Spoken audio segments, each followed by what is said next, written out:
We've had this little blip this year called COVID, kind of rocked all our worlds.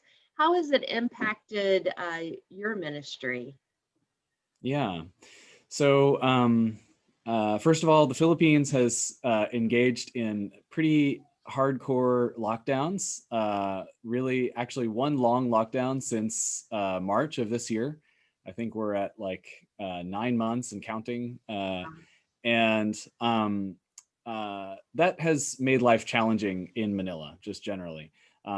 There have been military checkpoints set up all over the city and then all around the region, trying to limit the flow of people from one place to the other. And more practically, that has resulted in things like it just takes a long time to try to get groceries because there's limited capacity who can go in and things like that. In terms of our ministry, though, what has been especially difficult has been we have had to send all of our students home. So historically, we've run as a very high touch, high close interaction type of seminary. We don't just work with students in the classroom. We work with them in ministry, in practical ministries. We have kind of mentoring relationships with them where we are having coffee and regularly interacting in small groups. And of course, that has all been curtailed. We've sent all our Filipino students have gone back to their home provinces.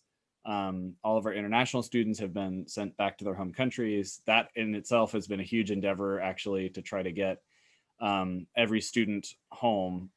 It's been costly and tricky, actually, because the borders are so closed in many places still. And that has meant going from a totally in-person, close interaction type of education environment to purely online. So that's been hard. It's been amazing to see our faculty and our students really rally to that challenge. The faculty has kind of gone through total retraining in the way we teach, so that we're not just doing this new thing badly, but hopefully trying to learn some new skills and really give our students the best education we can give them. Our students have really rallied and found new ways to learn. And I've enjoyed actually getting to have, so I would say definitely I'm spending more time on teaching now because of, the recording and the editing and the emailing and all that just takes more time than the in-person stuff does. But I've also developed some deeper relationships with some of these students because we've had more opportunity to just interact one-on-one because of the nature of the way we're teaching. So it's brought new opportunities also in terms of who can study with us. And that's the other thing I want to talk about. So historically, we've required people to come here because that was the way we have done ministry. And we still foresee in the future that that's how we would like to do it. We think some really good things happen when people are face-to-face and especially in terms of training and mentoring, that can really change things.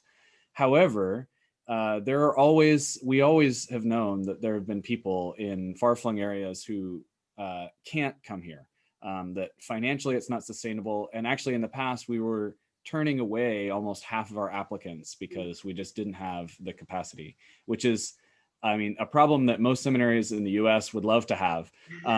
But we now have the ability to accommodate a lot more of that demand. And it's actually been really cool to get to interact with students who otherwise wouldn't have been able to be here.